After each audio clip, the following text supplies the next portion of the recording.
Another set of showbiz updates hatid namin sa inyo this Wednesday morning. Una rito, Diana Mackey at Kiefer Ravina. Inaming nagkaroon ng miscarriage ilang linggo matapos ang pregnancy announcement. Life goes on. Wika ng basketball player na si Kiefer sa isang interview kamakailan kay Boy Abunda.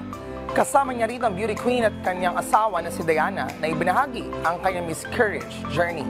7 weeks pa lamang raw ang kanilang baby nang mawala ito sa kanila at naging usap-usapan rin ito online dahil napansin ng netizens na walang baby bump si Diana sa kanilang wedding photos. Ganun pa man, hindi nawawala ng pag-asa ang newlyweds dahil naniniwala rin si Kiefer na ito ay parte ng plano ng Diyos at ang mahalaga para sa kanya ay healthy ang kanyang asawa. Matatandaan naging Instagram official ang dalawa October last year at ikinasal sila nito lamang June 11.